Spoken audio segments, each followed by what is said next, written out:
How's it going, YouTube? Got FourthStarTCG here, and today I'd like to talk about bubbles. The way that bubble gets used colloquially in the general Pokemon market analysis space is not really productive. So a lot of people, they use it very indiscriminately. They say the market's in a bubble or the market's not in a bubble. But there's a lot of nuance into whether or not the market is actually in a bubble, and usually the entire market is never in a bubble, or at least historically it never has been. So today I want to discuss this and give you a little bit of a history lesson on Pokemon Moon markets. This isn't the first time that prices have gone crazy, and I think we can learn a lot from what's happened in the past. So, like I mentioned, people tend to use the word bubble as a descriptor for the entire market.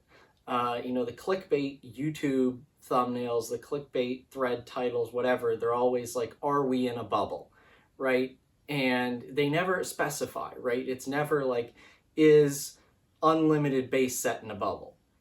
Which arguably in like November, October of 2020, looking back at it now, you could say, yes, unlimited base set was in a bubble. Even first edition base, or some, I would correct that for a second, some first edition base set cards in October, November of 2020, yes, you could say they were in a bubble. Were back in like 2013, 2014, were the gold star cards in a bubble? Absolutely. Were no rarities in like 2015, 2016, were those in a bubble? Absolutely, right? But we've never had a market-wide Pokemon bubble where prices have crashed across the board after a large period of increases. What I'm trying to do with this video is to show people that you have to be a lot more specific and a lot more nuanced with what you are analyzing, what you're talking about when you're talking about a bubble. So first off, we can kind of dig into the semantics a little bit here and talk about, okay, well, what is a bubble actually? Now, in sort of economic terms, that's where you have a quick sort of ramping up of demand, supply unable to keep up. It's sort of a hysterical rush to grab items, and then eventually the bubble will burst, right? Where the prices will crash and people who bought in at the top will get basically totally destroyed, and the prices will bottom out.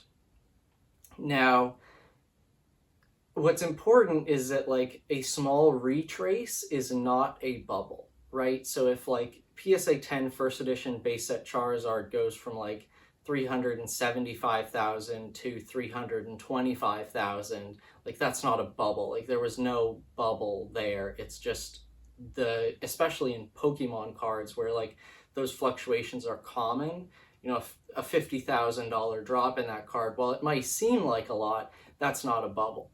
If that Charizard were to go from 375,000 down to 40,000 again, back to where we were, for the last couple years before all this craziness, then yes, it was in a bubble.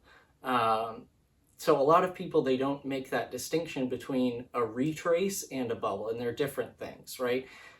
Things going down in value, obviously that's a retrace, but it's not necessarily a bubble. It's sort of like it's like all squares are rectangles, but not all rectangles are squares, right? Like all bubbles are retraces, but not all retraces are bubbles, right? So we can see those decreases in price without it being a bubble. And, in order to get the sort of clickbait YouTube views and stuff, people tend to label things as bubbles when they're really not. So as I gave some examples, we have historical looks at, when these things have happened in Pokemon. And you know, what people try to do today is, as I said, they try to label the entire market, but historically we haven't ever seen that happen. So in 2000, and, you know, we've seen a sort of healthy combination of both what I would call bubbles and just organic price rises. And, you know, people, again, they tend to get this kind of stuff mixed up, especially in the grand scheme of things, where they say, okay, this was a bubble, when in reality it was just a price rise and then a small retrace. So let's just give some comparisons here. So for a retrace, let's talk about 2016, 2017 with WotC cards. So what we saw there was, you know, the sort of big demographic price rise that gets talked about a lot. You know, the people who were kids in the late 90s, they entered their late 20s, early 30s. They had disposable income, more money to spend on cards, wanted to go back and experience some of that childhood nostalgia, were willing to pay more for cards. So prices rose, and prices rose very significantly. That was sort of one of the first times in Pokemon that we've seen a very large, significant shift in prices, especially like post the late 90s, early 2000s. So when that happened, obviously once sort of the hype died down, especially with things like first edition base set and stuff, prices did go down, especially on like the, you know, I'd say lower end cards, you know, the less popular ones, you know, stuff like your first edition base set Alakazam and Gyarados, Raichu, stuff like that. Which was, you know, obviously part of that upper echelon being a PSA 10 first edition base set card, but wasn't sort of the big Charizard, Venusaur, Blastoise, that kind of stuff. Those things did see decreases in price. So they went down from their top highs, and they sort of settled at a price still very, very far from where they were originally before that rise. And relatively close to the all-time high, you know, all things considered, but definitely still below. And then they sort of continued on that path for a couple years before significantly going up recently. So that's just a general sort of price rise and retrace. There was no bubble of first edition base set cards in 2016. Comparing that to something like the rise in unlimited base set in October, November of 2020, especially now that we have some distance from that. And, you know, even historically, things like the Gold Star bubble in 2014, I think, maybe 2013, not exact, that happened like right before I got into the hobby. So I can give you a little bit about, and I think that happened before a lot of people got into the hobby, so a lot of people might not even know that this happened. But so I'll give you the sort of background on the Gold Star bubble real quickly, and then we'll go into the unlimited base set bubble of sort of this past October, November. So what happened with the Gold Star bubble is that there were a lot of people going after PSA 10 complete Gold Star set. And everyone was sort of buying the cards, trying to get those 10s, like really trying to be the first person to get there and to get it done. And, you know, again, this was in 2013, 2014, when there weren't a lot of people in the hobby, comparatively speaking, to today.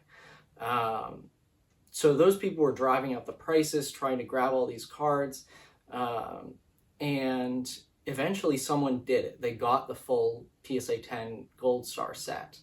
And then everyone kind of lost interest fairly quickly. And after that, the prices for Gold Stars crashed. They went down significantly, and people were able to get Gold Stars for very reasonable prices, especially compared to what they were even just a couple months ago in the Gold Star bubble. And that lasted for a while. That lasted for a couple of years, actually. I remember, you know, when I was getting back into the hobby in 2014, I was buying near mint gold star cards for $35. Near mint English gold star cards. I remember actually I bought a Kyogre gold star for $36 and it graded a PSA 9. So that's what you were doing back in 2014 after the gold star bubble burst. So that's a bubble where massive sort of hype driven demand by a small number of people that rises the prices, and then after a shift happens, that demand crashes and the prices drastically correct and stay very low for a while. And we've sort of, another sort of bubble aspect is this unlimited base set that we've seen, and even some first edition base set cards. The massively high demand for this stuff, and sort of the investment craze and the what I've taken to calling self-justifying prices, where people think that it really doesn't matter how much you pay for a card because the more you pay, the more that price turns the card into an investable asset and drives the hype, without sort of any regard to the inherent collectability, inherent difficulty, and inherent value comparisons to other cards. What is this PSA 10 first edition base set card? How does that compare to a sports card of a similar price, given demand factors, size of the market, etc. Comparing that to other collectibles. So stuff like unlimited base set, we're seeing PSA 9 unlimited base set Charizards going for ridiculous amounts. Basically anything base set in October, November of 2020 was going for just ridiculous amounts. Even like PSA 10s even. I don't even know what unlimited base set Charizard was going for. Would not surprise, I don't have the numbers. So I don't want to speculate too much, but I know it's down very significantly, at least 50% from its high point. And that's a bubble. If something drops, 50 to 60%, that's a bubble fairly safely. So that's what we've seen. We've seen these examples of bubbles, and we've seen examples of just sort of organic price rises and, the subsequent retraces, which are common. This stuff is not rare in Pokemon.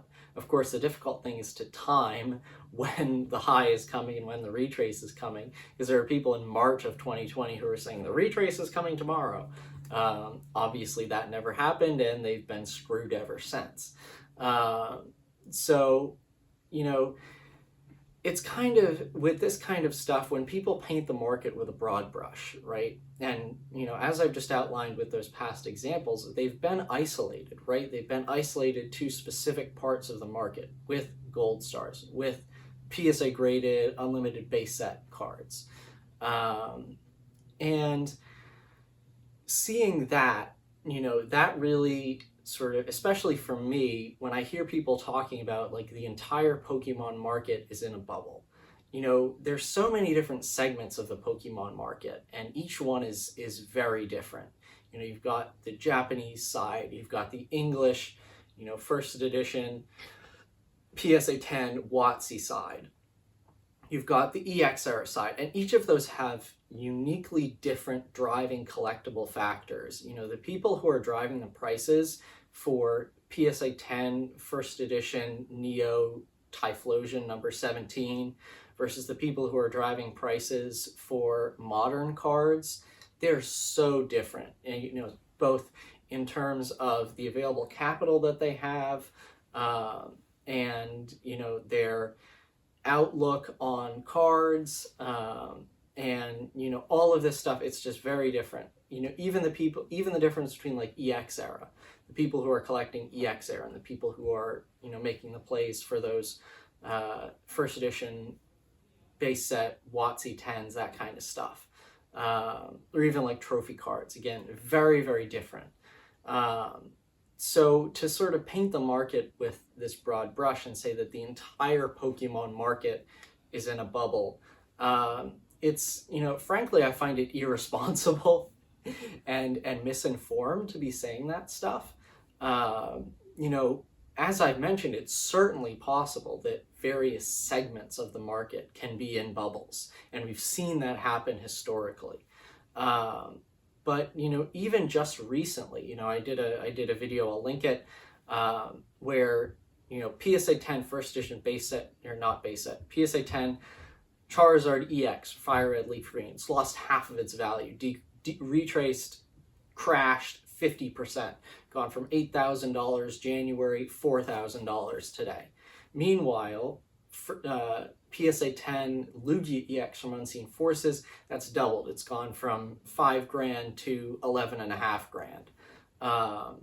So, you know, when you see that stuff, like, what do you say? Do you say EX cards are in a bubble? EX PSA 10s, are they in a bubble? Obviously not, you know, but you've got these massively conflicting data points. And, you know, the point of this video, again, I'll link it, is that you have to look sort of under the hood of the market and look at the individual factors which are leading to these prices. And for different segments of the market, those are going to be different. For different cards, those are going to be different. And you have to specify your analysis because, you know, while you might get something like an across-the-board rise, like we've seen over the last, you know, year or so, it's really not common for there to be an across-the-board decrease. A lot of things are very nuanced and they're very difficult to paint with a broad brush, and people who are looking to figure out the Pokemon market in order to collect, in order to invest, in order to do whatever you want, really need to sort of take this into account, that looking under the hood is so important. You know, doing that analysis, looking at both, you know, the specific class of cards, the individual cards, and again, just doing the analysis for yourself and putting in the time to learn. So I hope this video has helped people understand both the history of Pokemon and the moon markets, the bubbles, the retraces, and understand why this sort of talk of is the market in a bubble and painting it with such a broad brush is, you know, both unproductive and just historically inaccurate. I mean, that's certainly not to say that the market couldn't crash tomorrow. Nobody knows what the market's going to do. But given the past, given the history, I'd say that right now, what it looks like is that we are continuing along this path of there being segmented parts of the Pokemon market, even down to segmented by individual cards as driven by supply and demand. And in order to understand why things are rising, crashing, retracing in price, understanding those individual level factors, those segment level factors are so important. So thank you very much for watching. Be sure to like and subscribe and stick around for more videos.